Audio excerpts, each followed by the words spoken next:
Hi, Dave. Hi, Eric. Hey, Dave. Do we curse on this podcast? Yes, Eric. Yes, we do. Hi, everyone. It's Eric and Dave, your friends at the Adventures in Collecting podcast. We hope that you're staying safe and healthy throughout this incredibly unprecedented time and current health crisis we're going through. Everyone, including young adults, is at risk for coronavirus, and the best way to protect yourself is to stay at home and practice safe social distancing. Staying at home helps lower the risk for everyone, including your family members and those most at risk. Yeah, just avoid eating or drinking at bars, restaurants, and food courts. Use drive-through or delivery options, and stay at home if you're not feeling well. If you have any symptoms of fever, dry cough, or shortness of breath, call your healthcare provider before going to their office. Most of all, just take care of yourself and your family, and enjoy this episode of the podcast.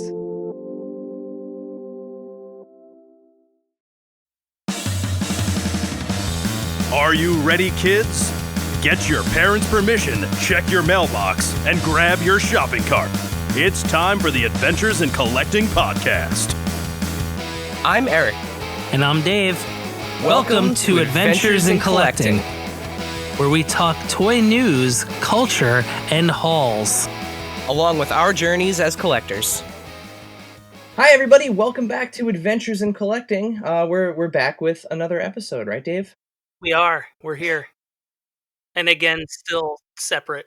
Yes, still separate. We are indeed social distancing, and we are also social distancing with somebody all the way from Arizona today, Dave. We are. So from Denmark to Arizona. It's where we're traveling the world without going anywhere. Accurate.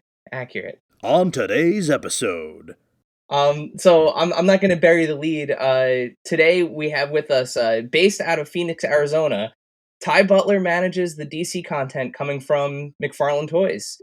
He's also an incredible toy photographer with an equally as impressive toy collection that he recently showed on Instagram. Welcome to the podcast, Ty. We're happy to have you. Well, thanks for having me. I'm stoked to be on it and talk to you guys.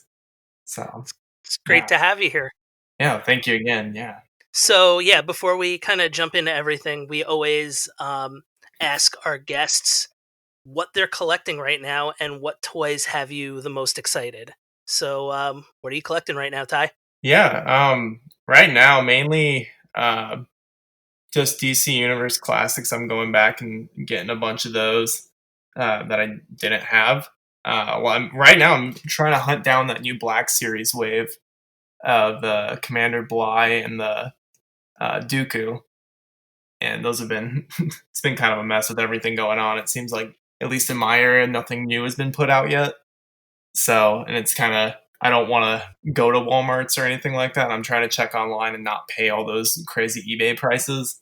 But yeah, mainly like right now, just that. I found a couple of the newer Marvel Legends waves, and those have been pretty solid so far. And mainly just a lot of 6-inch stuff right now and some of the older DC stuff. And it's been kind of cool building off of, going through each wave of the old DC Universe classics and picking up the ones I never had. So, yeah. Now with your, we'll get more into it a little bit later, but with your role with McFarlane Toys, are any of the DC the DCU figures, are they providing any sort of inspiration? Are they sparking any ideas, getting the gears turning?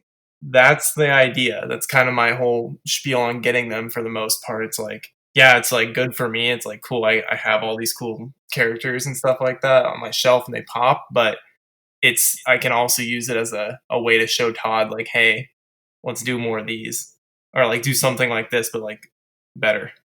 And because some of those older DC stuff, like there's like a lot of limitations when it comes to the articulation and everything like that. And some of the details on them weren't like as, I don't know, like they're not as present, but I think that's kind of my goal. So. Well, yeah, I mean, I feel like they're more in the realm of toys, right? And Yeah. what you guys are doing are more in the realm of collectibles. And, that whole issue of scale and articulation and detail, I mean, that's what kind of separates the two buckets, right? Is that level of detail. Yeah, and that's what I've been trying to tell people. It's like we have this awesome license, and I think we can really just gain off of that license and just making some cool action figures that have never been seen before that DC can like bring, or like the brand of DC can bring to the table. It's like with the old McFarlane detail and mixed with DC, it'd be insane. And I think some of the new stuff we have coming out is really gonna show that. Is it also like extra cool when you're scouring online for stuff that you're looking for to see stuff that you've done, that you've worked on? Yeah, no, it's definitely surreal. It's, I think my first figure I worked on while I was here was the Doomslayer figure that we just did, and it was just, I don't know, I bought 3 extra ones just to have because my images are all over the box, and I think that's kind of cool. And I think that and the Mortal Kombat stuff, the Scorpion and Sub Zero, those images I had a blast with, and like I'm a huge Mortal Kombat fan, so that really hit my heart. So it was it's awesome. I'm so stoked to like just keep seeing that kind of stuff, and I'm stoked to see more of like the next DC stuff coming out too. That's the ones I kind of had more of a play in, or my hand into, but it's still really cool that like, oh yeah, I shot those photographs. That's awesome. So I have to tell you personally, I hadn't played a Mortal Kombat game in probably like 15, 16 years. Like it had been a long time. mhm. This wave of toys, the Scorpion figure, of course, Spawn being included as a downloadable character.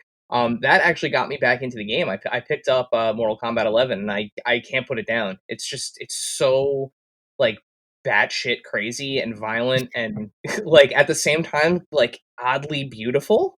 Um, Yeah, and you know, we featured the one photo that you had posted the other day, the one with with Scorpion ripping somebody in half. yeah. Um, you know, the photography that you do with the figures, like it really does amaze us. You know, when we see you recreate like the covers, and you know, of course, the stuff that you did with the Mortal Kombat 11 Spawn, like it's incredible work. It really is.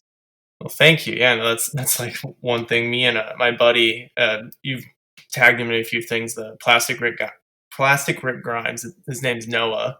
He's our graphic designer at McFarlane. Me and him both just feed off of each other, and we're like, hey, let's replicate this cover. Let's do this. So it's kind of cool to have someone there to like kind of gain inspiration from and draw more ideas off of. So we're gonna keep doing that. And going back to the Mortal Kombat stuff, like that game is ridiculous, like you're saying, and I think they have an awesome roster that a lot of those characters don't have a lot of love in action figure form, and I think we can definitely like get more of those out because the line's doing awesome, and especially like the Spawn coming out, um, that one did huge numbers for us. And same with the Scorpion and Sub Zero. My personal favorite is the Johnny Cage, and Yeah, it's a great figure. It is a yeah, great figure.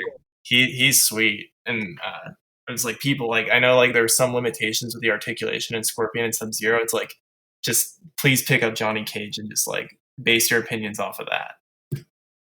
Yeah, now you were talking a little bit about that Johnny Cage figure on the interview you recently did with Toy Shiz, Yeah, how the neck articulation on that figure is actually a little bit different. Can you tell us a little bit about that? yeah, no, he has a. It's weird because it's a separate neck joint on top of just the head. Like the neck is, it's not fused to the body like most figures. It has its own little divot and ball joint inside the chest cavity, and it just plugs in there. And then there is a ball hinge on top of the head, or in the neck joint. So it's definitely unique, and it's fun to like, you can actually get him to like tilt his head in different ways, and like get him to show more of his like cockier side. So I was saying in the Toy Shiz interview, we for the White Knight stuff coming out, the Azrael that we're putting out has that same kind of mechanism, but it also has head articulation underneath the hood, which the Arrow figure from our first wave didn't have. And I know a lot of people were upset, including me, that you can't rotate his head underneath the hood. Yeah, and I love to see, you know, how you guys actually are kind of evolving on the spot, and we both got that impression from you when we first met at Toy Fair, and we were talking a little bit about it. You know, there are admittedly some issues with the first wave of the DC figures, but like it's clear, unlike other things, we're like, I don't want to throw anybody under the bus because I know we're both fellow Marvel Legends collectors, but like, there will be complaints about, a body piece, and they'll just continue using it regardless of those complaints. I feel like Mhm. you guys are being very nimble in terms of taking feedback and kind of trying to evolve how these figures work. And to me, that's very evident. It's very evident that you guys are doing that. Thank you. Yeah, that's kind of the that's it's kind of like what we're trying to do, and it's always just a progression. And it's like you're saying, like the Marvel Legends, they eventually progressed until what they got now, and their molds right now are awesome. At least in my Yeah. opinion, with like articulation and stuff. And I think we can get there and maybe do even more. And I think we're at a good point right now, and just I think the process we have right now too, and just always like communicating and adapting and showing people, or like showing just people back here in McFarlane, hey, let's try this, let's do this. This didn't work the first time, let's try it next time. Like I think it's a like I said, it's a evolving process, but I think right now we're definitely we're trying our best. So Well, first of all, thank you for listening. It's great to not only be able to connect directly with, the people who are responsible for the products, but the fact that you actually respond, and we've seen you pop up countless times in other places. It really does make a difference. It really does make a difference. well, thank you. Yeah, that's what I'm saying. I'm trying to be like like just someone there that like people can like talk to, essentially, that's in like in this position, and that's kind of what I would want if I were not in this position. And kind of just like, I don't know, just make it seem like I mean, we are here for you guys, and that's kind of the goal. And just have a connection from collector to like company. So Well, speaking of evolution and being a collector yourself, how did, going back to the box art and the actual like inception of these figures, how did you get into kind of like toy photography, and how did you get into that part of the business? well, I've been on YouTube forever. Just I never really made videos or anything, but I always followed these guys that originally did articulated comic book art with like Book Nice 10 and all them. And I remember when that was arising, that was like 10 years ago, it seems like, I think. And I started from there, just like getting inspiration, like actually cutting out like old comic book just bubbles and everything, and just doing my own kind of just photos like that. And then I went to school for photography at Northern Arizona University in Flagstaff here in Arizona. And I did a lot of product photography and a lot of sports photography. And so I kind of built up a strong portfolio from there. And um, I just found this position online, and I was like, hey, like there's no other person in like Arizona that can get this job but me. Like I need this job. So, um, but yeah, I've always just been just shooting just fun photos of all my figures, and just I find it just a lot of enjoyment in seeing what kind of cool action shots and poses I can get them into, and then turning it into a career is just insane. Yeah, and we definitely saw that with the murals that you had set up at Toy Fair. Those were outstanding. Thank you. Yeah, the dioramas. Yeah, they were me and our painter Nathan and Noah. Like I've been saying, uh, took like a month just to knock all of those out, and we like it was such a fun process. And we make all our own sets and everything here too out of just foam. So a lot of the stuff you'll see in the photos we have made here. So I think that's like our biggest one yet. The DC stuff that we had, that big city block.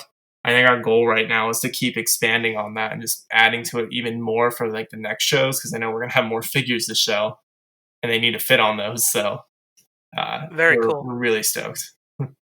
So now you were saying that like this is a job that like this is the job for you. Only you could do this. How long ago did you start working with McFarlane? I'm coming up on my 1 year mark. Actually, I started May 1st of last year. No Oh, shit, congratulations. congratulations! Thank you. Yeah, no, it it definitely was super unexpected, but I made it like a goal. Like I was determined just like to really just go at it and just pursue this as much as I could, and they liked my stuff, so I'm happy they chose me. So How did you transition from photographer and kind of graphics department to heading the the DC content coming from the company?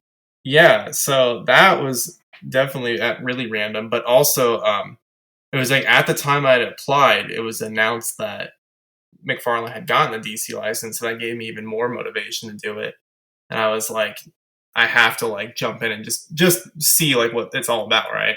And I got in, and the DC brand manager that was there, his name's Evan. He's an awesome dude, like such a cool dude. And me and him, I was just like, when I introduced myself, I was like, hey, I'm really big into DC, so like if you ever need anything, let me know. And he ended up coming to me and just talking about it, and I showed him how much like I knew my stuff, and he kind of showed me to Todd, and just kind of went from there. And then he ended up moving on to a different position elsewhere, and kind of like pushed me more into Todd's ear. And then it's not really a brand manager position; it's more of a content expert thing. So it's showing or them what's popular right now, like what characters that need to be made, articulation. I can throw in my 2 cents pretty much, and just kind of go back and forth with Todd and like everyone there at McFarlane. So So it's almost like an advisory role. pretty much, yeah. But I do definitely have some power in it. So it's cool to like go back and forth with Todd though. Like even if he's like not totally convinced, I can be like, oh, we should definitely do this because of this. Like, and he gives me his feedback, I'll give him mine, and it's like it's definitely like it's a very unique position, but I'm very stoked to be in it. So Yeah, I mean, I can only imagine. You know, we were fortunate enough to get time with Todd at New York Toy Fair, and that's the first time that Dave and I had ever met him. At all of like the fan events we'd ever been to. We're both really big fans, so it was kind of like a pinch me moment for both of us. yeah, yeah, But I can't imagine. I cannot imagine trying to, for the lack of a better term, like cage him, like put him in a box and be like, "Hey, Todd, no, I think we should do this." Like, like I can't it's imagine being in oh, that trust position. me, I'm intimidated. Like it's it's definitely a scary moment at first, but like he's such a cool dude, and like I've been saying, he's an awesome, like just an amazing person, just super cool, super down to earth, and an amazing boss too. And I think we have a lot of trust with like just in general, and it's just like you're saying, it's like my first day that I was there. I of all things, I met his dog first before I met him, and his dog, like he let his dog just run around in the office, and it just came into my office. Like, whoa, why is this dog here? And he came around. He's like, "Oh, this is the guy I've been hearing about." I was like, "Oh my god, that's insane." So yeah, no, Oh man. it's been such a cool experience, and just be like able to work with one of my childhood heroes and just the creator of Spawn, like that's insane. So we kind of started getting into the feedback of fans and everything, and the articulation and scale and everything. In Toy Shiz's interview with Todd, he kind of gave a little bit of his insight into how he thinks about articulation, which totally blew my mind because I collect two figures for the most part. I collect 6-inch highly articulated guys, and I collect 3 3/4 5 points of articulation Star Wars figures. Like those are Yeah. like my bread and butter. Hmm. So to me, there's no in between. It's the 5 points are like 20 plus, Yep.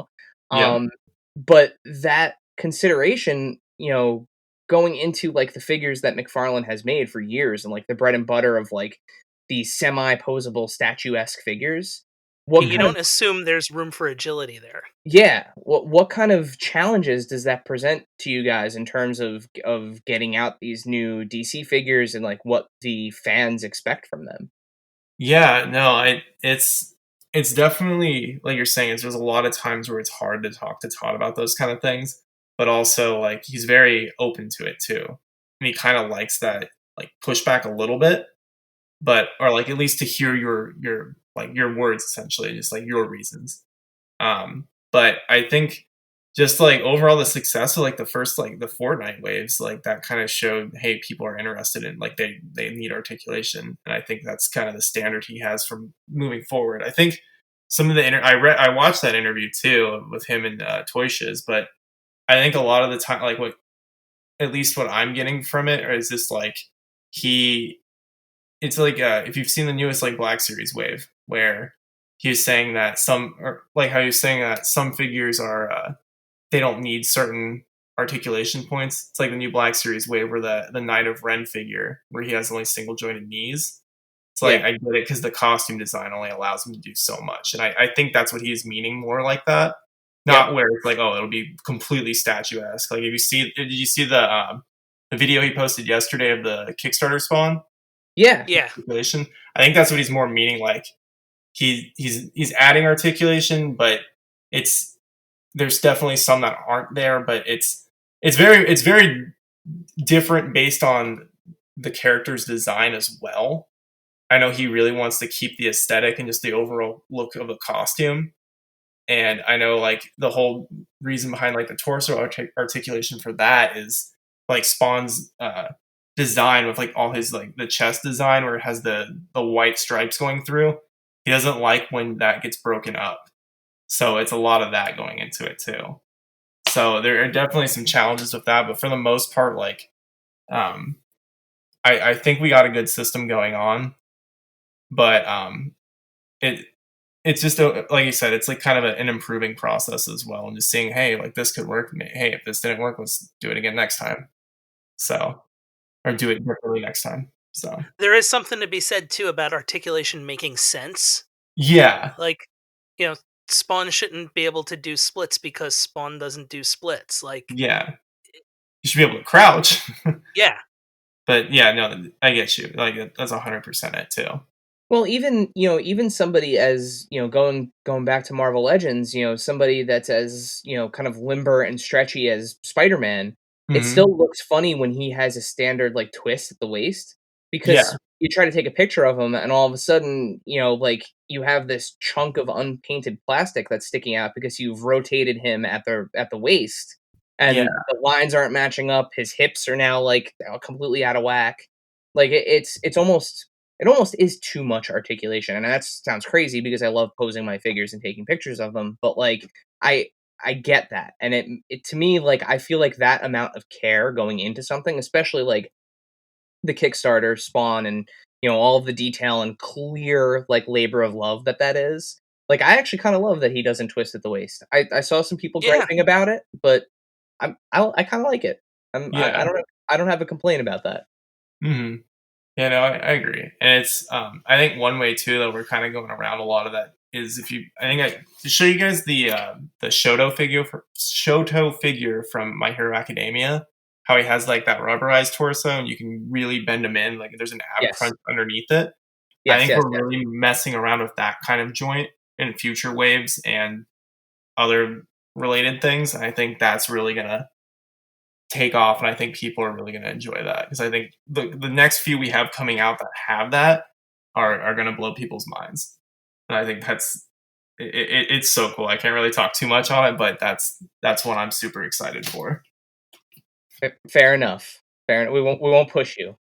No, you're good. You're good. I'm excited to talk about it, so it's like I can kind of hint at it, Well, So in terms of innovation, you guys did something really interesting with the whole like, but prior to you guys having the license, it was Mattel, right? So they had the Connecta figure, or like Click and mhm. Connect, whatever they called it, or Marvel has the Build a Figure. You guys did something interesting with your Build a Figure model with the Batmobile.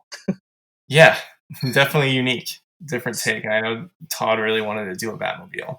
I thought that was really interesting because when you put that thing together, granted, of course, it obviously doesn't scale with the figures, but like it's a great model. Like it's Yeah, a lot yeah. of It's a fun. cool little display Batmobile for sure. Yeah, I personally I'm not the biggest fan of it, and like I would prefer to do something bigger, but obviously we can't do that.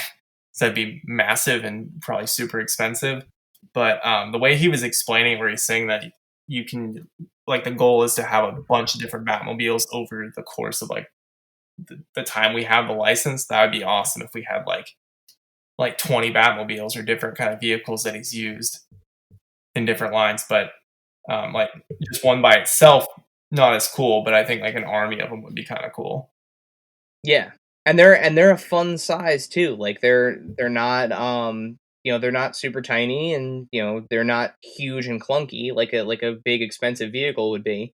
But I thought it was interesting that take on it, and to the point of kind of re-engineering the articulation of some figures to kind of hide the joints and make them bend a little bit more realistically. Do you Mhm. guys have any other future, plans for the Build-A-Figure line, outside of Batmobiles? Like any other kind of like innovative things you're thinking about, or other Yeah. figures? So I know Todd. One thing we've really been talking about, and like I know Todd has said it a million times. It's like he he likes Build-A-Figures, but he thinks you should be able just to like put out a bigger figure instead of just making you buy all the individual figures, because there are some that kind of get left out or like that are like not as treated as well. Essentially, it's like with Marvel, like some of the Marvel Legends stuff. It's like there's some characters like, I don't really care about this one, like, but I have to get it for the Build-A-Figure. He wants to make one for every single character has the same amount of love and passion put into it. So I definitely think right now we're talking about doing like bigger characters and like a bigger pack kind of thing. But on top of that, I know there is a plan for a Build-A-Figure. I don't know too much more than that though. Yeah, I mean, I got to imagine based on just kind of his MO, like going all the way back to like the original Spawn series line with Overkill. I mean, that was a huge chunk of plastic in the Yeah, same size box as, Spawn with his plank with a nail through it, like it was wild. And like even the first those first waves of the DC figures with the Batman Unchained and the Superman Unchained and the Batman in the armor figure, like yeah, it doesn't surprise me that he wants to cram as much plastic as he could possibly can into the package like that. Not mhm, surprised. yeah. So I got to imagine that the build a figure he's likely planning is probably a bit like massive. It's yeah, yeah. So you recently posted a bunch of stories going through your collection. Um, why did your Spawn stuff need a very clear sign on it? So yeah, no, I the picture I showed was all my Spawn stuff in my office, and it says Ty's personal collection, do not touch. It is for Todd essentially because he'll come in sometimes and grab some ideas and just will grab them and take them off elsewhere, and then just will forget to put them back or just will lose them. I'm like, cool, but graphic designers like put that up and made sure that wasn't going to happen anymore. But occasionally it happens, but it's all good. Yeah, because those videos that he posts are, I mean, it's almost as much fun as like finding out what the actual update is to the Spawn campaign is Yeah. seeing like the video that he's gonna put out about it. Yeah, Mhm. I've And same, enjoyed Todd with the signs. yeah, Yeah. and Yeah. same goes for when you guys launched the DCE multiverse products. Like those first couple videos of him just kind of like walking through opening a figure in the office. Like Yeah. there, he is just he is such a wild personality that Mhm. he is as entertaining as the product he produces. And I have to imagine that like are you at all a part of making those videos with him or I was a part of making the first Kickstarter video, like the initial launch one, where he's talking about the whole history and like how everything's gonna break down. But the ones where he's been announcing all the goals, that wasn't me. But I have helped a little bit with like those, like the DC stuff, like that. Like that was in my office when he opened up all those figures first. So it was definitely a wild experience, but it's fun to watch. And you could tell like this is sheer enjoyment. Like this is Todd's at the same level that we are. Like when you know I think my Wonder Woman's getting delivered next week. Like that's I'm going to be pumped to be opening that. Like it's Yeah. Well, at the same, he's a fan at heart at the same time, and it's like he makes a lot of this stuff for himself too. And it's like what if I want to make something that I would enjoy? So he's basically opening what he just created, and I yeah, no, I get the same excitement from opening stuff that I've worked on too, and it's just it's very cool to see though. And That's got to be surreal in a sense. Oh yeah, no, for sure. And it's just again, it's like I kind of ask myself like, or I tell myself, I'm like, dude, like the worst day that you have at the office is like, oh, like I don't know, if like a certain character you want is like maybe in question or like whatever. Like you're still making figures at the end of the day, and like you're doing what you love. So it's like it's like so cool, and you get to hang out with Todd like every day. So so your collection, we've mentioned it a couple times. Your collection is massive. You posted pictures of your shelves. You kind of have a wide array of superheroes and villains and Star Wars characters and stuff. Mhm. Are there characters that are missing from your collection that like you want to make specifically? Like, are there like do you have like goals of your own in terms of, man, it'd be really great if I could get Todd to make this figure or like Oh, that for figure? sure. Yeah, no, I definitely want to expand a little bit more, like, on a lot of the Flashpoint stuff. I definitely think we need to make a solid Thomas Wayne Batman. That Um, that's I right up the McFarlane alley. Right exactly, up. like, the pointy cape on the shoulders, that's, like, Hmm. super, super Todd, uh, but, definitely Flashpoint stuff. Uh, like I said, Demon Etrion is, like, one of my favorite characters. I would love to do a Justice League Dark. Just a lot of characters that like haven't had figures before either. It's like Godspeed, the Flash villain. Oh my god, Uh, I'm just thinking. I know you guys mentioned it on the Toy Shiz interview, but I'm thinking like how awesome a McFarlane Toys Swamp Thing would be. yeah, oh yeah. Swamp Thing, I think is definitely overdue. I think, yeah, he would be awesome as just like a super big character, and just with the McFarlane detail too would be awesome.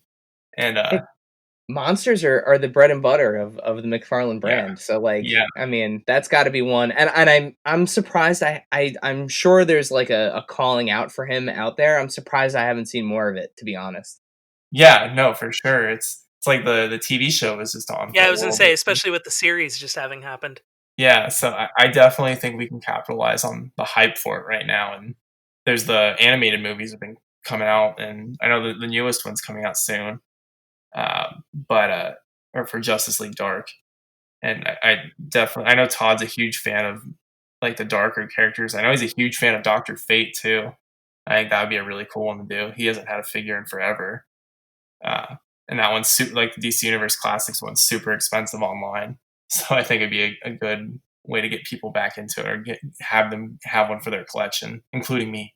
So It's a uh, shame Mattel just did the Gotham by Gaslight stuff because that would have been great for McFarlane yeah, as well for the I for mean, your who's line. to say we can't? It'd be cool to do like just do one maybe later on or even soon. Doesn't matter, but we do one of him in like a horse or something. Yeah. And But well, that's a great point. Have you guys experimented or thought at all about doing like two packs or like a figure with a vehicle? Right now the only vehicle you guys have put out was the Bat Raptor, which was super cool, by the way. yeah, yeah. Um, very very like niche vehicle, but have Mhm. you guys thought about doing any two packs or like deluxe figures or anything like that? Yeah, yeah, no, for sure. Like I was saying, like I definitely want to get out some sort of motorcycle at some point. Either that being like a Red Hood in his motorcycle or Lobo in his motorcycle. And there's like that I forget what the other one was. Um, I think those would be really cool. Um, even like just to go as far as like doing maybe like a Metron in the Mobius chair would be kind of cool from the New Gods.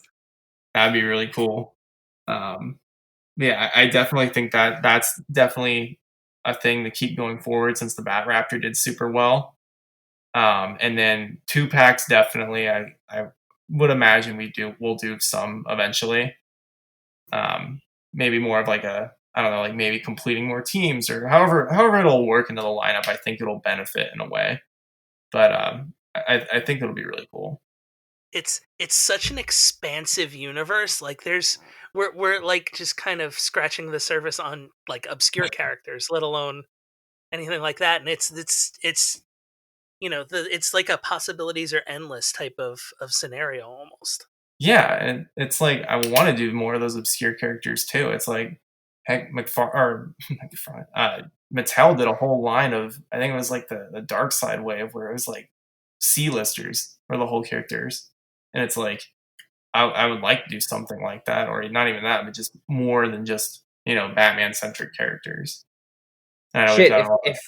if Hasbro can sell Rock Python, you Yeah, I mean Yeah. you guys could go pretty deep. that's a lot of my arguments too. I specifically bring that up. So And plus, do you guys have? I'm sure you guys have access to the other comic book characters. So outside of the DC stuff, I mean, the last time McFarlane did any of the like the Image characters. yes, thank you. Yeah, I mean, there's got to be a whole array of figures from that realm too that you guys could start thinking about. that's what my dream would to be do some sort of Image Comics line, but I honestly just don't know where that would like sell. I know like a lot of people would buy them, but it's kind of hard to convince like these big retailers, hey, like let's do a Savage Dragon. They're like, who? Like, Can I get but the max? Like, but that would be awesome. yeah, exactly. It's like that'd be awesome just to do something like that. Do like a Build-A-Figure Max even too. It'd be sick. Oh yeah. But no, that's Well, with the kind of temperature of everything changing with this environment, the way that things are going, I mean, who knows?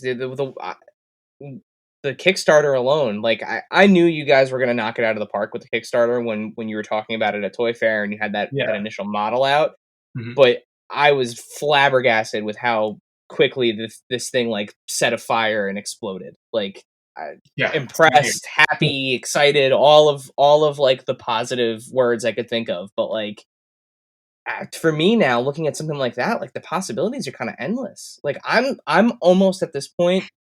I'm I'm less excited for what the next stretch goal is because I'm already in whatever. Like yeah. just whatever he whatever he announces is like fine. I don't care at this point. But Figure. I'm I'm more excited to see like what's next. Like what's the Yeah, next thing. it's like you said, the possibilities are endless. It's like there's a whole array of Spawn characters to do, and I would love to get a Redeemer out there, or even like just easily Violator would be super cool, and Clown.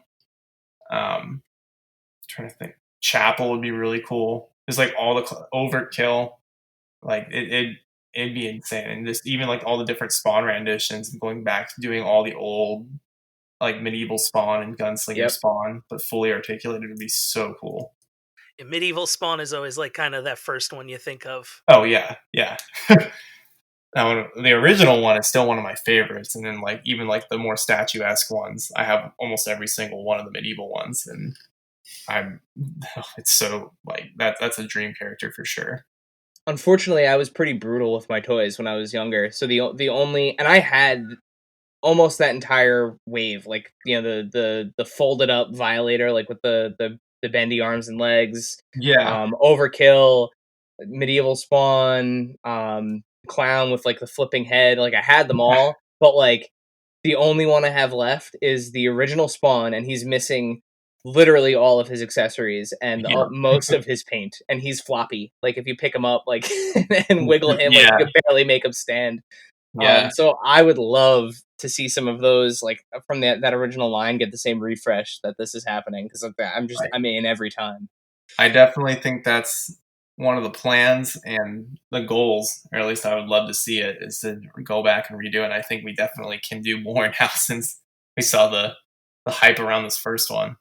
I think people are even more stoked because I got a ton of DMs yesterday just saying, "Hey, bro, like your articulation looks awesome on that Spawn. Like, sorry for being so critical about it and all this stuff." And I'm like, "Yeah, I'm, I really think we can do some really really cool stuff with this." Yeah, and I mean I was really excited. And Dave can vouch for this. I was like shaking holding the Mortal Kombat Spawn in my hand at Toy Fair. Like I asked if I could just hold it in the packaging. I was like, oh my god, I can't believe I'm holding this. Yeah. the fact that there was so much energy behind the the need for that the Mortal Kombat Spawn figure, that like you can't get it. It makes me so happy to see that, there's still so much love for that character after all these years. And with the Kickstarter, I mean, how did the idea go from, all right, let's make a Mortal Kombat Spawn because we have the Mortal Kombat license, and and Spawn is Mhm. ours, to let's do a Kickstarter? Yeah, I think Todd has had that in the works for a while now, even before I was there. So I know it's been kind of tossed around here and there, but I know Todd, like a few months back, was like, "We need to like just do it," and they've been sculpting that thing. It seems like forever, and they finally were like, "Let's just announce it." And I know like one thing Todd really wanted to do was kind of bring more positivity into the air from like all the stuff that's going on with the coronavirus and everything. I know he really wanted to just kind of uplift more people, like people's moods and everything. So I think that was one of the things that really like kind of pushed it. And I think now's a pretty awesome time to do it because not a lot of people are announcing new things either. So I definitely think it was a good call on that end. But it's been in the works for a while. I know that. Were you anticipating it kind of hitting that goal as quickly and flying darn near close to 2 million at this point? No, not at all. Like I knew it was gonna pass it, the original 100,000, but I was like, oh, maybe like we'll be lucky to get like 10,000 in the first day, and then no, it hit it in 12 minutes. It's funny. Eric and I were talking about this day one. He was like, "I knew it was going to pass, but he was like, I didn't think it was going to be the first day." And I was like, "I am 100% not shocked, because just thinking about how much someone like I have not had a Spawn figure in ages. How much like you would want that?" Yeah, When I saw it just flying, I was like, "Absolutely."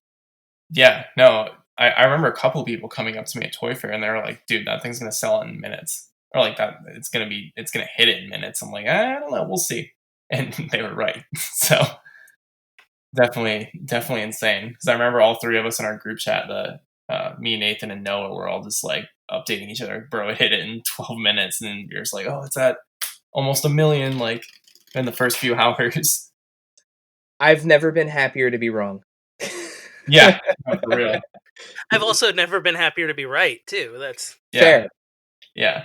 I think it definitely shows people now, like you're saying, that there is still interest in Spawn, and this Kickstarter is a definitely a proof for that. So We've gone through quite an array of things over the last 40 minutes. We've talked, extensively about the things that you collect, and kind of what you're hunting, and what your bread and butter is. But mhm. we always like to ask people that we know, who have big collections, two things about said collection: Yeah, what their favorite piece is, which I know can mhm. be tough because it's like picking your favorite kid.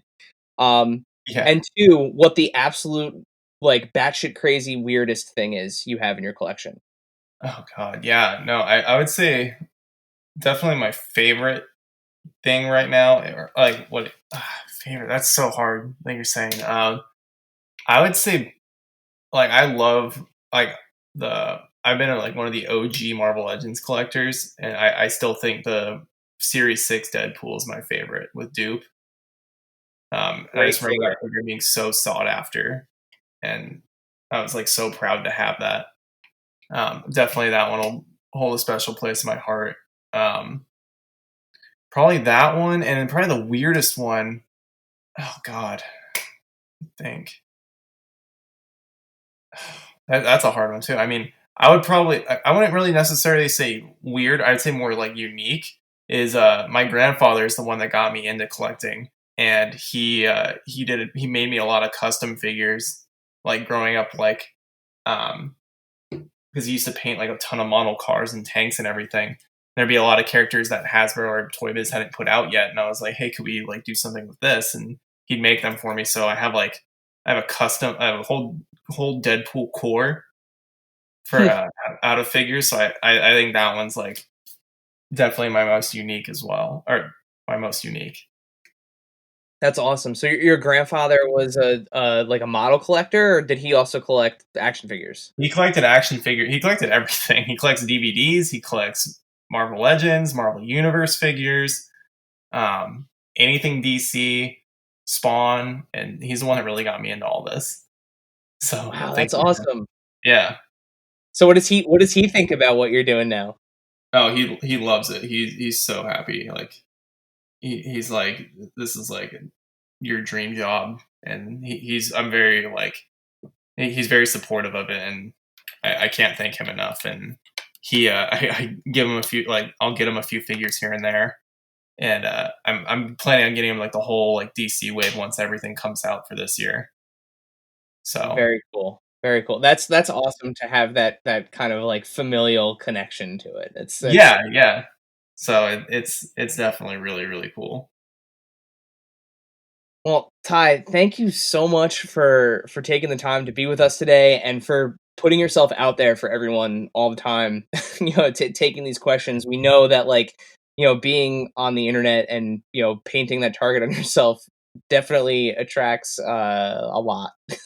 Yeah, no, for sure. But no, thank you for having me too. It's been a blast. And again, like if anyone has any questions or anything, please feel free. Like I'm here to talk to you guys. So where can they find you? Where can we send these questions to? I would say Instagram would be the best, and it's just Ty Butler _photography.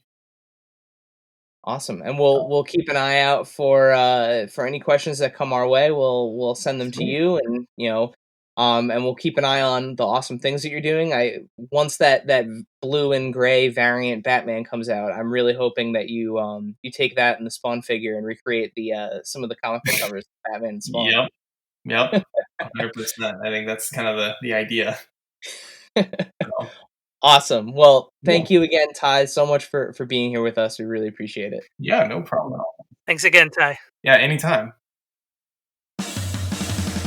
Thank you, dear listener, for hanging out with us today. Subscribe, rate, and review us wherever you listen, and then tell your friends to do it. Thanks also to Joe Azari, the golden voice behind our intro. Our music is Game Boy Horror by the Zombie Dandies. Find more about them both in our show notes. Follow us on social media at AIC_podcast on Instagram and Twitter. Stop by and say hi, show us your toy hauls, and share your toy stories. Maybe we'll talk about it in a future episode. Don't try this at home. Void where prohibited and some assembly required. Each sold separately, not a flying toy. Consult a physician if your toy run exceeds more than 4 hours. This has been a non-productive media presentation. Executive producer Frank Hablawi. This program and many others like it on the Non-Productive Network is distributed under a Creative Commons Attribution Non-Commercial No Derivatives license. Please share it, but ask before trying to change it or sell it. For more information, visit non-productive.com.